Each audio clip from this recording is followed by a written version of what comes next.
Hello dear students, welcome to my channel your JA. তোমাদের সামনে আবারও হাজির হলাম ছোট্ট একটি ভিডিও নিয়ে, যেটি হচ্ছে মাধ্যমিক ভূগোলের প্রাকৃতিক ভূগোল থেকে 2 নম্বর অধ্যায় বায়ুমণ্ডল। এই বায়ুমণ্ডল অধ্যায় থেকে আজকে আমি যে প্রশ্নটি নিয়ে হাজির হয়েছি সেটি হচ্ছে বায়ুমণ্ডলের তাপমাত্রা তারতম্যের কারণ। এই বায়ুমণ্ডলের তাপমাত্রা তারতম্যের কারণের প্রশ্নটি 2025 সালের মাধ্যমিক পরীক্ষাতে একেবারেই আসার মতো। তাই প্রত্যেককে বলবো আমার এই ভিডিওটি কোনো স্কিপ না করে শুরু থেকে শেষ অবধি দেখার জন্য। আসি বায়ুমণ্ডলের তাপমাত্রার তারতম্যের কারণগুলির মধ্যে প্রথম যে কারণটি নিয়ে আলোচনা করছি সেটি হচ্ছে অক্ষাংশ। বায়ুমণ্ডলের তাপমাত্রা তারতম্যের কারণগুলির মধ্যে সবচেয়ে গুরুত্বপূর্ণ কারণ হচ্ছে অক্ষাংশ। এই অক্ষাংশের পার্থক্য হয় তাপমাত্রার।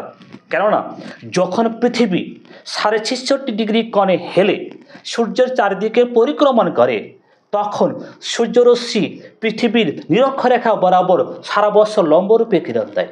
বলে নিরক্ষীয় অঞ্চলের আশেপাশে তাপমাত্রার পরিমাণ সব থেকে বেশি।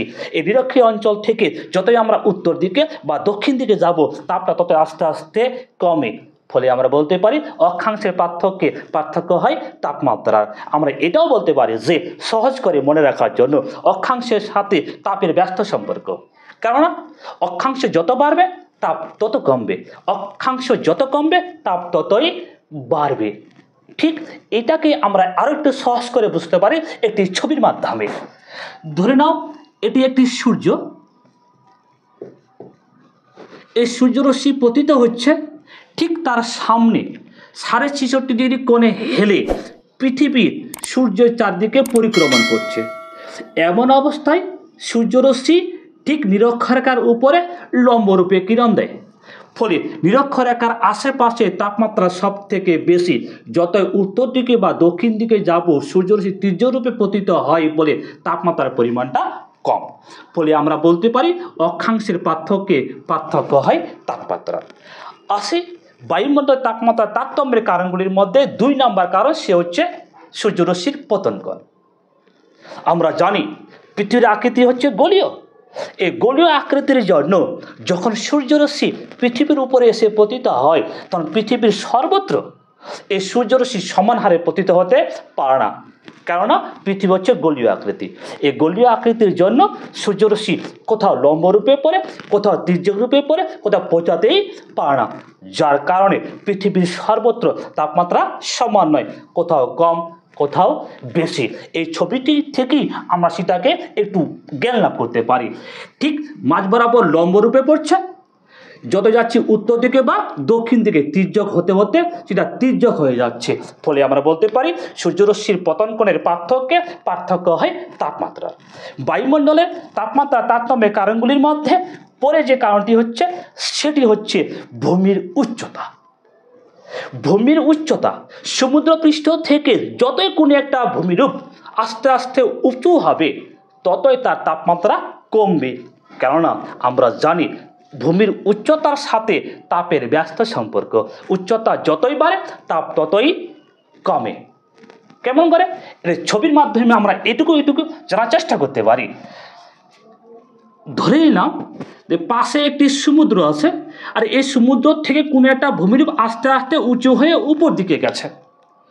যদি আমরা ধরে নিই সমুদ্র পৃষ্ঠ থেকে এই স্থানটি 500 মিটার উঁচু, ঠিক তারপরটা 1000 মিটার উঁচু, তারপরেরটা 1500 মিটার উঁচু, তারপরটা 2000 মিটার উঁচু। বুঝার সুবিধার্থে এটা হচ্ছে 500, এটা হচ্ছে 1000, এটা হচ্ছে 1500, এটা হচ্ছে 2000। যদি আমরা ধরে নিই এখানকার তাপমাত্রা হচ্ছে 27 ডিগ্রি, ঠিক 1000 মিটার তাপমাত্রা হবে গিয়ে 24 ডিগ্রি, ঠিক তার উপরে তাপটা হবে 21 ডিগ্রি, তার উপরে তাপটা হবে গিয়ে 18 ডিগ্রি। এইভাবে আমরা বলতে পারি যতই ভূমির উচ্চতা বাড়বে তাপ ততই আস্তে আস্তে কমবে। আমরা এক্ষেত্রে বলতে পারি ভূমির উচ্চতার সাথে তাপের ব্যস্ত সম্পর্ক। আসি বায়ুমণ্ডলের তাপমাত্রা তারতম্যের কারণগুলির মধ্যে পরবর্তী যে কারণটি সেটি হচ্ছে ভূমির ঢাল। আমরা জানি ভূমি কোনো না কোনো একদিকে ঢালু হয়ে আছে তো আছে। যদি আমরা এক্ষেত্রে দেখি উত্তর গোলার্ধে যদি ভূমির ঢালটা উত্তর দিকে হয় তাপের পরিমাণটা কম হয়, যদি ভূমির ঢালটা দক্ষিণ দিকে হয় তাপের পরিমাণ বেশি হয়। ঠিক এক্ষেত্রে দক্ষিণ গোলার্ধের দিকে এটা বিপরীত অবস্থার সৃষ্টি হয়। যদি ভূমির ঢালটা উত্তর দিকে হয় তাপের পরিমাণ বেশি হয়, যদি ভূমির ঢালটা দক্ষিণ দিকে হয় তাপের পরিমাণটা কম হয়। এটাকেও আমরা একটু ছবির মাধ্যমে জানার চেষ্টা করতে পারি। যদি আমরা দেখি যে এটি একটি পৃথিবী, ঠিক মাঝ বরাবর আছে, পৃথিবীর মাঝখানে আছে কি নিরক্ষরেখা, যার মান হচ্ছে 0 ডিগ্রি। এই পৃথিবীর উপরে যদি আমরা এরকম একটা পাহাড় বা পর্বত আঁকি, তো দক্ষিণ দিকে আমরা এরকম একটা পাহাড় বা পর্বত আঁকি, যদি আমি এর সামনে একটা সূর্যকে অঙ্কন করি তাহলে আমরা দেখব সূর্যরশ্মি ঠিক এই রূপে পতিত হচ্ছে। এটা হচ্ছে দক্ষিণ দিক, এটা হচ্ছে উত্তর দিক, কারণ আমাদের পৃথিবীর উপরে হচ্ছে উত্তর, নিচে হচ্ছে দক্ষিণ। তাহলে এটা হচ্ছে উত্তর দিক, এটা হচ্ছে দক্ষিণ দিক। তাহলে অটোমেটিক আমরা বলতে পারছি বা দেখতে পাচ্ছি সূর্যরশ্মিটা গিয়ে পড়ছে দক্ষিণ ঢালে, উত্তর ঢালে গিয়ে পৌঁছাতে পারছে না, বা পৌঁছালো কম পরিমাণে পৌঁছাচ্ছে, বলে এখানে তাপটা হচ্ছে কম, এখানে তাপটা হচ্ছে বেশি। ঠিক দক্ষিণ গোলার্ধে তার উল্টো অবস্থা, উত্তর দিকের ঢালে তাপটা বেশি পৌঁছাচ্ছে, দক্ষিণ দিকে কম পৌঁছাচ্ছে বা পৌঁছাতেই পারছে না, বলে উত্তরের ঢালে তাপমাত্রা বেশি, দক্ষিণের ঢালে তাপমাত্রা কম। নিশ্চয়ই বুঝতে পেরেছি। বায়ুমণ্ডলের তাপমাত্রা তারতম্যের কারণগুলির মধ্যে পরবর্তী যে কারণ আমরা এখন আলোচনা করছি সেটি হচ্ছে মেঘাচ্ছন্নতা ও বৃষ্টিপাত। যদি রাত্রিবেলাতে আকাশ থাকে মেঘাচ্ছন্ন, ভূপৃষ্ঠ তাপ যে বিকিরণ করে সেই তাপ বায়ুমণ্ডলকে ভেদ করে মহাশূন্যে ফেরত হতে পারে না, ফলে বায়ুমণ্ডল তাপটা আস্তে আস্তে বেড়ে যায়।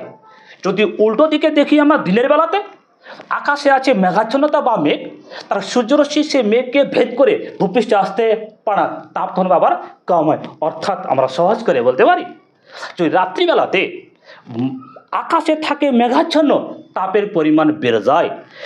দেখি আছে আকাশ মেঘাচ্ছন্ন, দিনের বেলাতে তাপের পরিমাণটা কমে যায়। অর্থাৎ আমরা সহজ করে বলতে পারি মেঘাচ্ছন্নতার সাপেক্ষে বায়ুমণ্ডলের তাপমাত্রা তারতম্যের কারণ হতে পারে। ঠিক অপরপক্ষে বৃষ্টিপাত একই, যত বৃষ্টির পরিমাণটা বাড়বে তাপ ততই কমবে, যত বৃষ্টির পরিমাণটা কমবে তাপ ততই বাড়বে। আসি বায়ুমণ্ডলের তাপমাত্রা তারতম্যের কারণগুলির মধ্যে যে পরবর্তী কারণ সেটি হচ্ছে বায়ুপ্রবাহ। আমরা জানি বায়ু সাধারণত দুটি রূপে ভূপৃষ্ঠের উপর দিয়ে প্রবাহিত হতে পারে, যেটি হচ্ছে এক উষ্ণবায়ু আর এক হচ্ছে শীতল বায়ু। যদি ভূপৃষ্ঠের উপর দিয়ে উষ্ণবায়ু প্রবাহিত হয়, উষ্ণবায়ুর সংস্পর্শে এসে ওই আশেপাশের এলাকার বায়ুমণ্ডলে বায়ুগুলো উত্তপ্ত হয়, বলে উষ্ণবায়ু প্রবাহিত হলে বায়ুমণ্ডল উষ্ণ হয়, আর শীতল বায়ু প্রবাহিত হলে বায়ুমণ্ডল শীতল হয়। বায়ুমণ্ডল তাপমাত্রা কারণগুলির মধ্যে যে পরবর্তী কারণ সে হচ্ছে সমুদ্র স্রোত। বায়ুমণ্ডলের তাপমাত্রা তারতম্যের কারণগুলির মধ্যে সমুদ্র স্রোতও ভূমিকা পালন করে। কেননা আমরা জানি সমুদ্র স্রোত দুই প্রকার, এক উষ্ণ স্রোত আর এক হচ্ছে শীতল স্রোত। এই উষ্ণ স্রোত যে এলাকার উপর দিয়ে প্রবাহিত হয় সে এলাকার আশেপাশের এলাকার বায়ুমণ্ডল উত্তপ্ত হয়ে পড়ে, আর যদি শীতল স্রোত প্রবাহিত হয় তাহলে এলাকার আশেপাশের বায়ুগুলো শীতল হয়ে পড়ে। বলে আমরা বলতে পারি সমুদ্র স্রোতের পার্থক্য হয় বায়ুমণ্ডলের তাপমাত্রা। আসি বায়ুমণ্ডলের তাপমাত্রা তারতম্যের কারণগুলির মধ্যে যে পরবর্তী কারণ সেটি হচ্ছে বনভূমি। আমরা জানি বনভূমি বায়ুমণ্ডলের তাপকে নিয়ন্ত্রণ করতে পারে, কেননা যখন কোনো উদ্ভিদ তার পত্রের মধ্যে সালোক সংশ্লেষ করে, এই সালোক সংশ্লেষের সময় উদ্ভিদ বায়ুমণ্ডল থেকে শোষণ করে কার্বন ডাই অক্সাইড। আর আমরা জানি এই কার্বন ডাই অক্সাইড হচ্ছে একটা গ্রিনহাউস গ্যাস।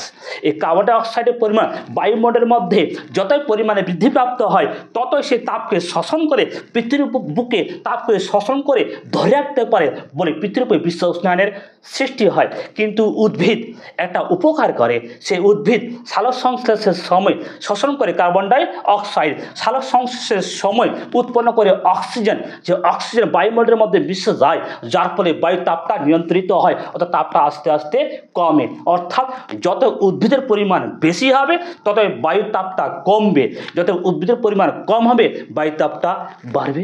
আসি বায়ুমণ্ডলের তাপমাত্রা তারতম্যের কারণগুলির মধ্যে যে পরবর্তী কারণ সেটি হচ্ছে নগরায়ন ও শিল্পায়ন। আমরা আধুনিক যুগে বসবাস করছি, মানুষ যত চেয়েছে তত পেয়েছে, মানুষ যত চাইছে ততই পাচ্ছে।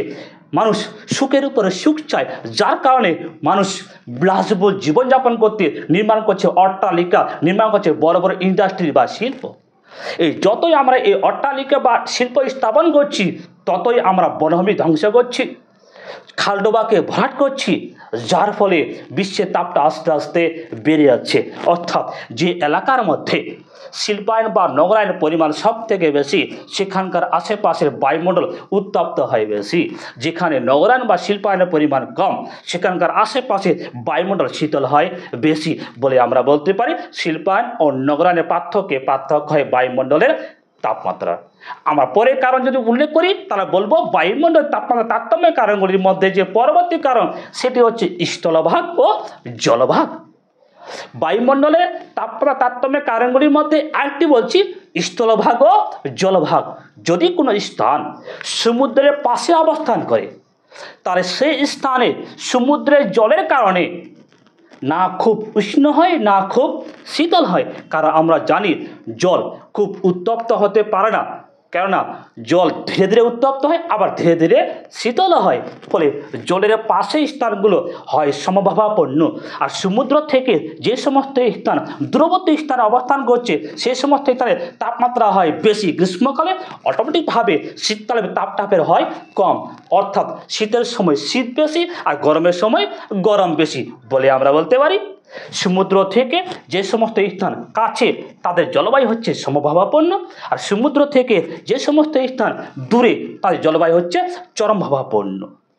এক্ষেত্রে আমরা বায়ুমণ্ডলের তাপমাত্রা তারতম্যের কারণগুলির মধ্যে আমরা আরেকটি কারণ উল্লেখ করতে পারি, সেটি হচ্ছে মাটি বা মৃত্তিকা।